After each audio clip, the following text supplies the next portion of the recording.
Well, good morning, guys. Welcome to the next season here as we are full bore into campaign mode. So excited about that.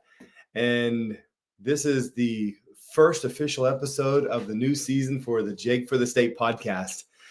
I'm going to cover a few just fundamentals today and review some events that we had over the weekend and some plans for the future for the campaign. Lots of great things coming soon. So, welcome once again to the Jake for the State podcast. And this, of course, is going out live across multiple platforms.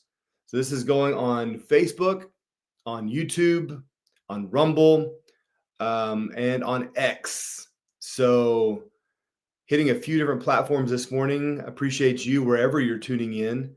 But like I said, I'm going to cover this morning a few different things. We're going to highlight the events that I had over the weekend and, in the last week. And then moving forward, what the plans are for the campaign and what we're seeing across the state. Of course, this is the Jake for the State podcast. So I'm going to highlight so many things impacting the state of Oklahoma and what I believe are some critical things that we have in place to really, live out the full destiny of the state.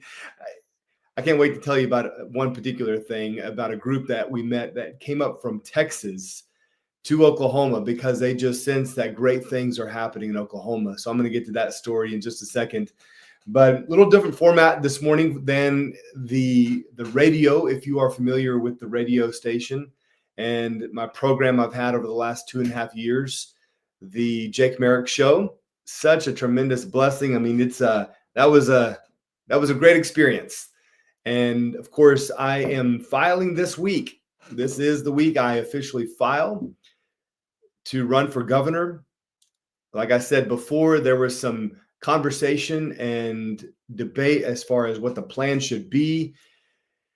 My original plan was to delay filing so I could stay on the radio as long as possible and maximize that platform. But I decided to go ahead and file to give the voters confidence. I wanted to make sure that those who were supporting me knew that I was supporting them.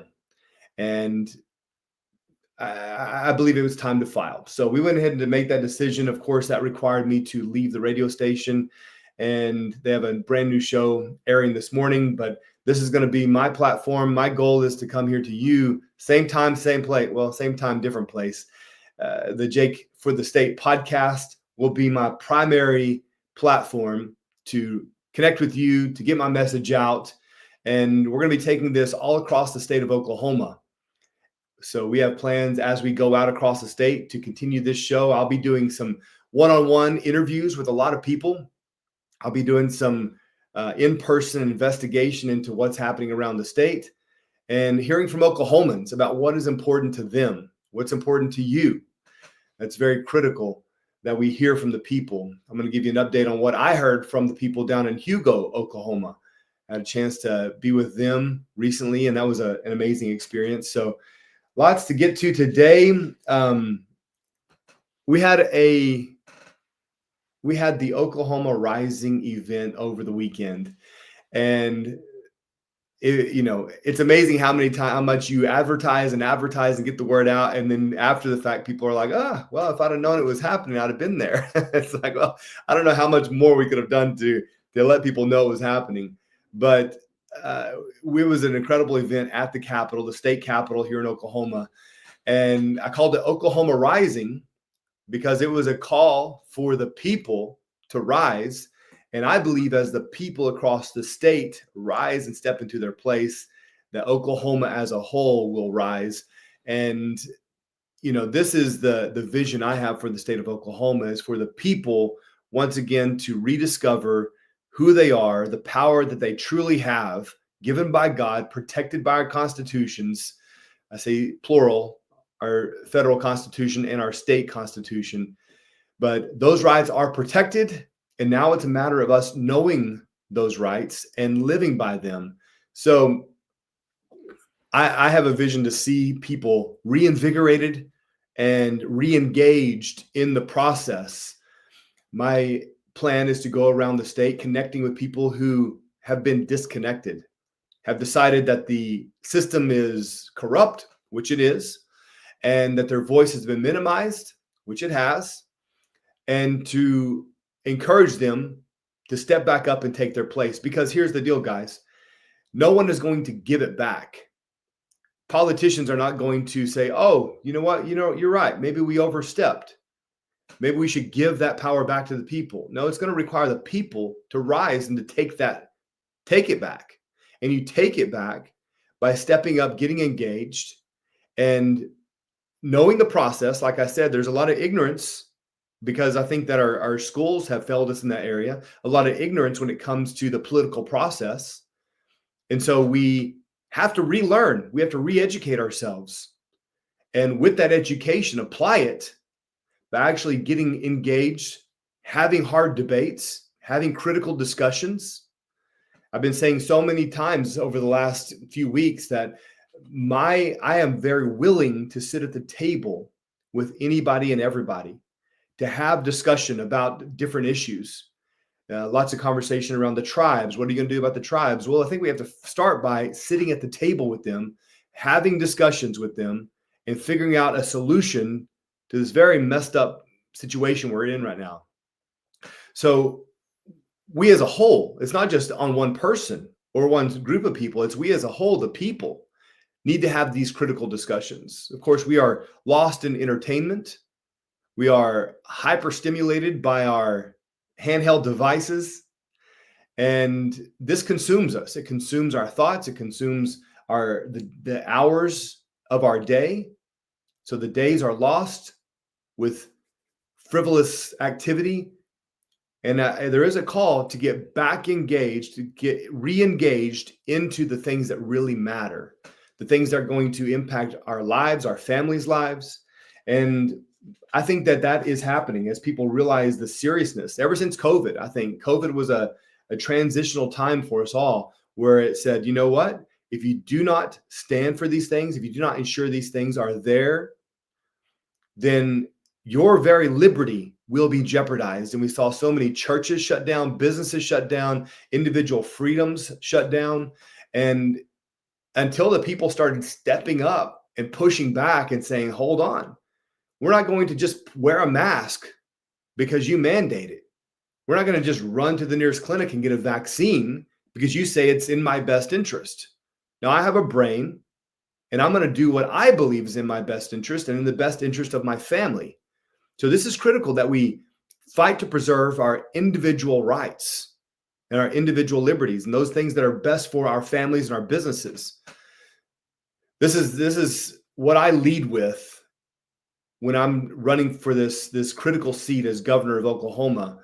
I tell people all over that my intention is not to say I am the answer to all of Oklahoma's problems.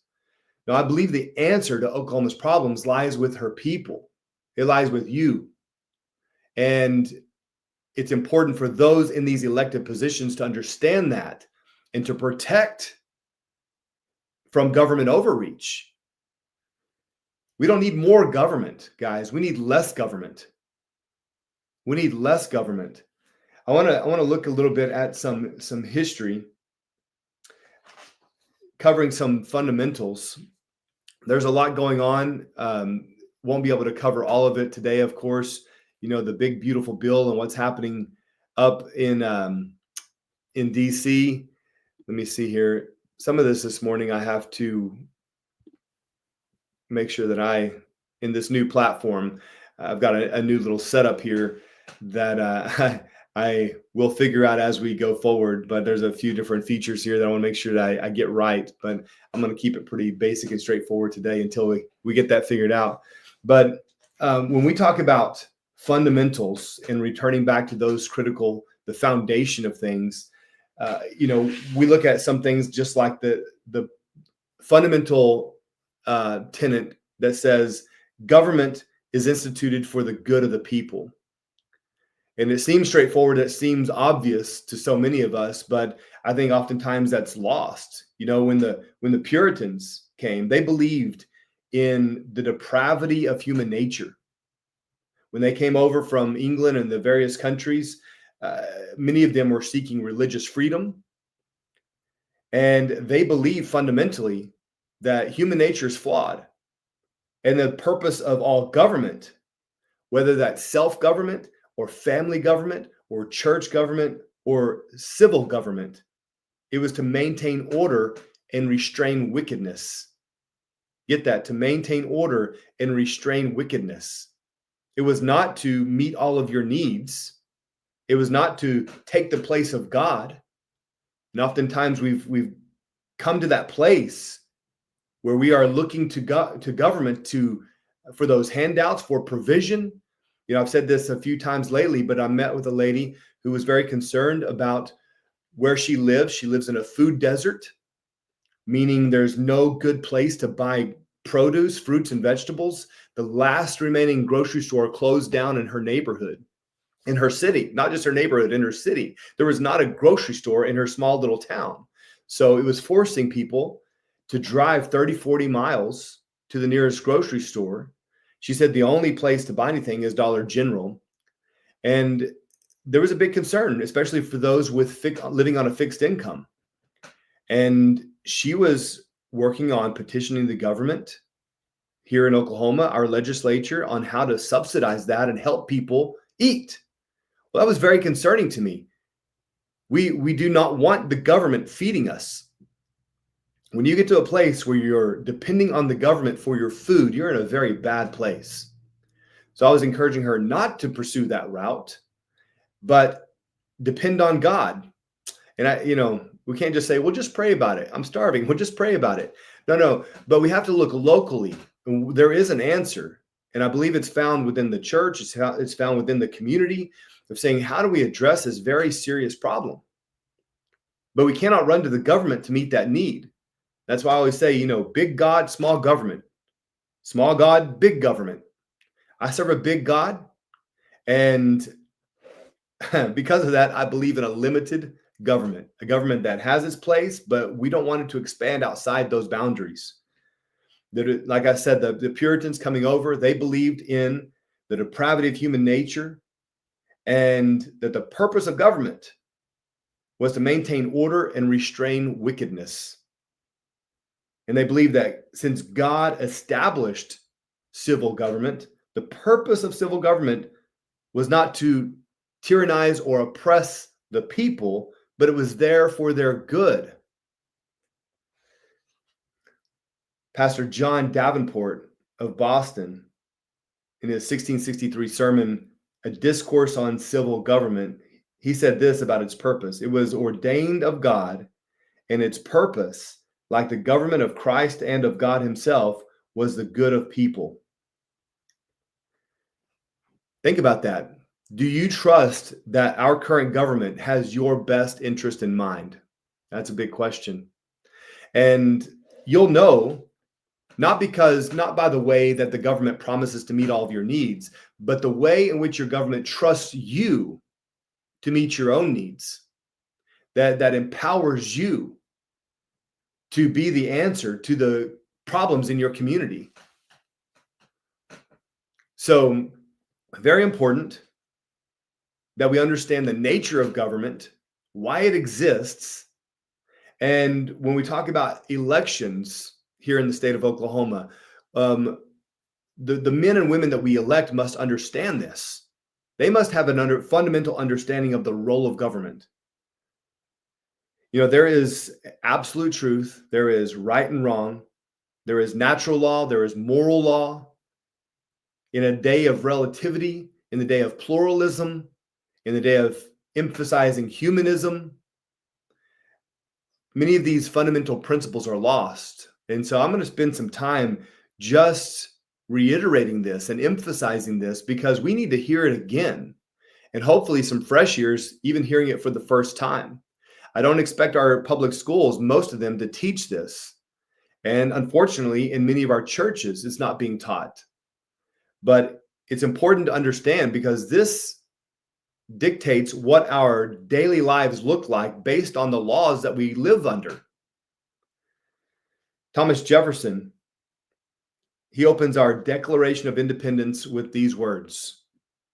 When in the course of human events, it becomes necessary for one people to dissolve the political bands which have connected them with another, and to assume among the powers of the earth the separate and equal station to which the laws of nature and of nature's God entitle them, a decent respect to the opinions of mankind requires that they should declare the causes which impel them to the separation.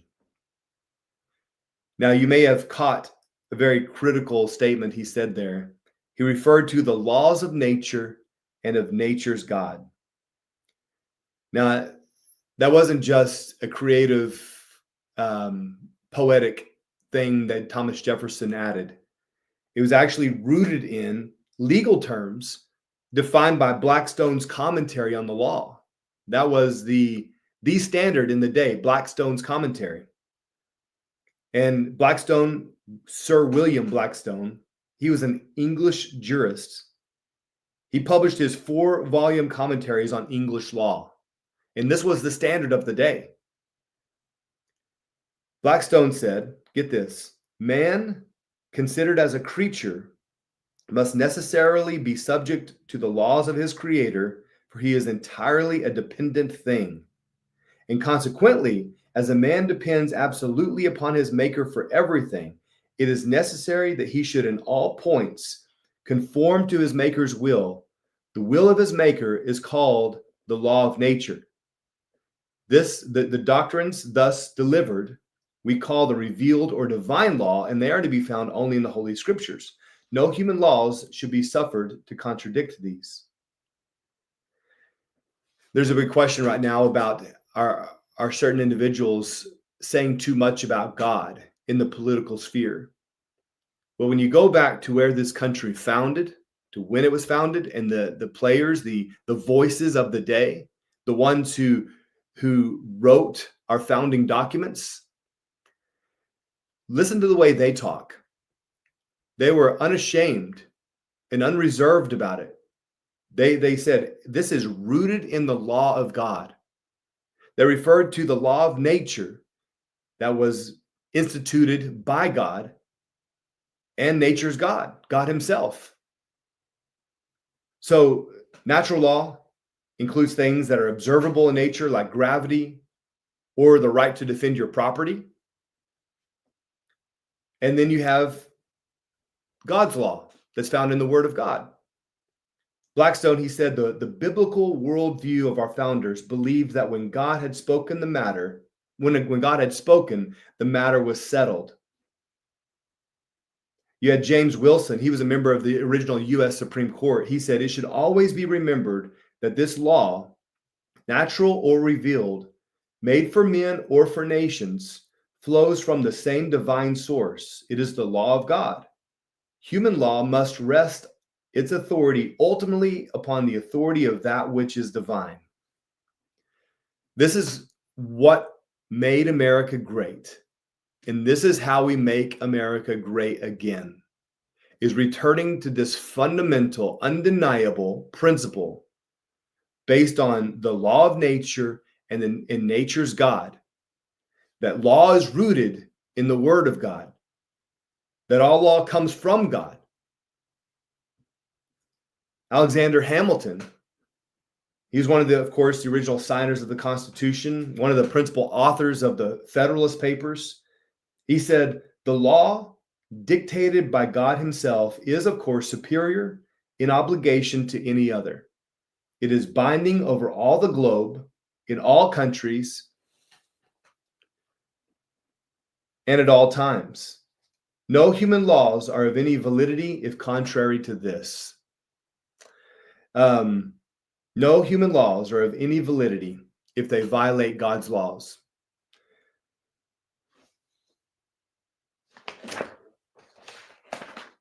We had this great event over the weekend called Oklahoma Rising. And it was a call back to this. It was a call back to the fundamentals. Really, it was a worship time. My wife organized a worship team comprised of members from 5 different churches, and just a great demonstration of unity in the church. And then I preached and spoke on what I believe God is doing in Oklahoma. And we had several pastors there, and I asked them to come up on stage. And I reminded the people of the Black Robed Regiment, of those pastors back in the early days of the colonies who saw the oppression, who saw government continuing to grow, and the English crown taking people's money without their representation, without giving them a choice. And they found themselves looking more and more like slaves rather than free men and women. And this American dream was slowly fading. So the men in the black robes, the pastors of the day, said, this is not right. This is a violation of our fundamental freedoms, those things that God himself has given us.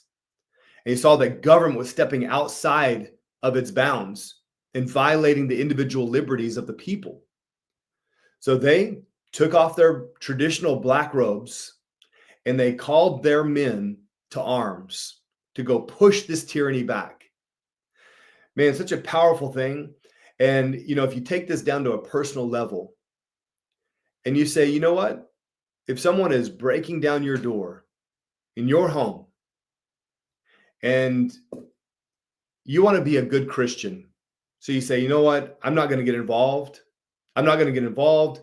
Everyone stand down. Let them take whatever they want. As a man, I believe that is not what God intends for me. I believe he intended me to step up and defend and protect my family and my property. When evil is pressing in, it's up to good men to push back and push evil back. This is what the black robes, the pastors of the colonial days, this is what they did. They said, we can't just sit here and watch them run over us. So they left their post at the pulpit. They grabbed their musket and they led their men off to battle to protect their families, to protect their property. And I think that, well, I'll tell you this, I'm thankful for them. I'm thankful for that. The boldness and courage of pastors to do that. And we had pastors over the weekend that I called onto the stage and I said, these are the men and women. There was actually some women pastors there and leaders of different ministries. And we just prayed over them for their courage, for their strength to speak the word of God boldly, to address the issues of the day, even from the pulpit. This is where we're at, guys. We have to have the boldness that was demonstrated back in the days of the early colonies. Evil is still evil, and it still wants to oppress. It still wants to violate your liberties that God has given you. So it's up to us, especially the men and women of God, to step up and push back. I know that I'm really heavy on the faith side, on the God side, but I believe this is an area that we have moved quite a ways away from as a culture, as a society. And there's a call back to this. I mentioned this group from Texas. There was a group from Texas that came in and they said they were in prayer and felt that God said that they needed to go to Oklahoma. And interestingly enough, they went to Sparks, Oklahoma. And I had just said at this event over the Capitol, the Oklahoma Rising event, I said, it does not take a majority. I was quoting Samuel Adams. It does not take a majority. It takes an irate, tireless minority, keen on setting brush fires of freedom in the minds of men. And I said, it just takes a spark. It just takes a spark. And I was emphasizing that. Then I met this group from Texas who came and they said they went first to Sparks, Oklahoma. And they said they looked it up, and Sparks, Oklahoma, evidently is the geographical center of the state. And I had just talked about we just need a spark. They came to Sparks, Oklahoma, and then they came to Oklahoma where we met them.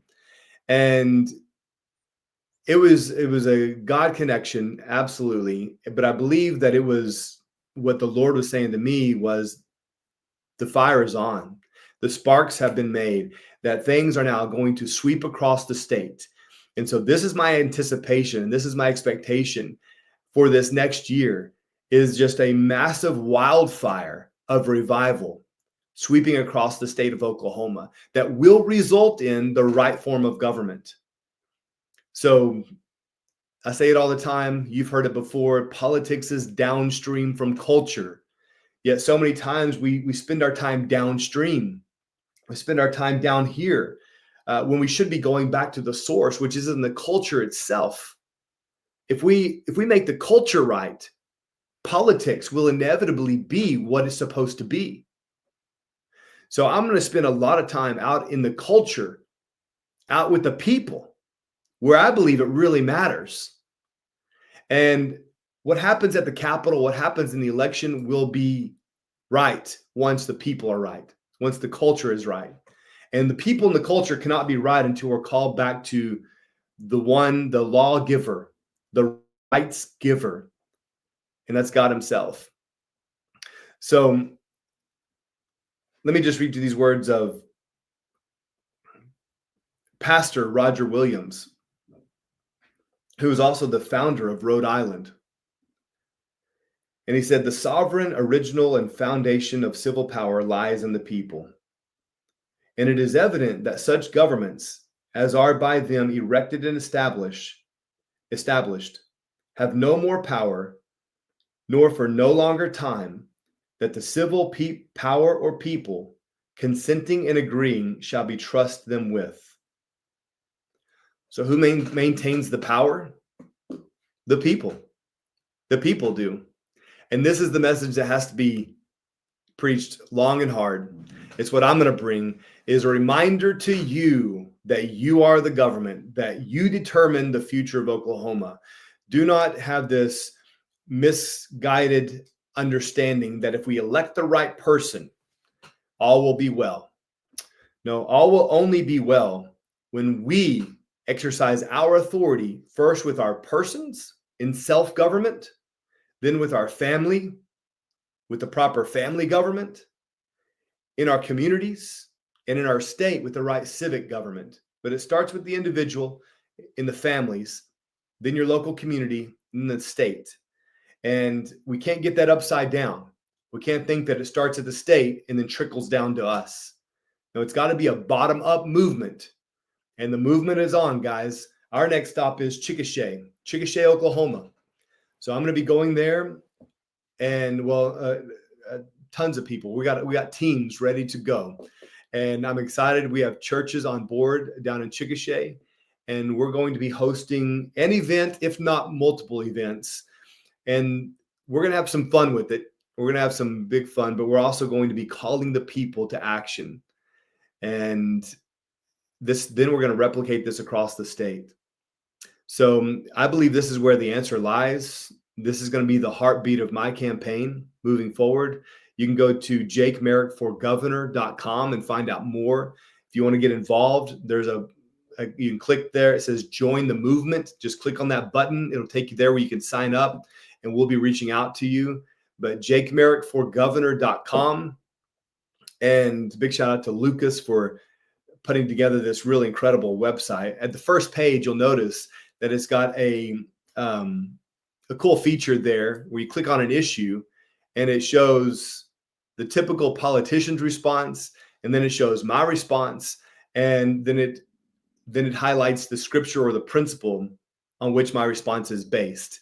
And so check that out at the homepage, jakemerrickforgovernor.com, and then sign up to join the movement, because, hey, it's not just Chickasha, although you can be a part of that, but we're going to be taking this movement across the state into multiple cities. If you want us to come to your city, just let me know, and we'll put it on the schedule. We'll make sure we come either there or close by it, because obviously we won't be able to make every city, but it is our goal to make every county. So we'll be in every county, 77 counties, and there's a call. There's a call to the people to come together, to rise up, and to make things right. I'm gonna end it at 30 minutes this morning, and I'll be doing some more interviews later today that I'll be putting on the Jake for the State podcast.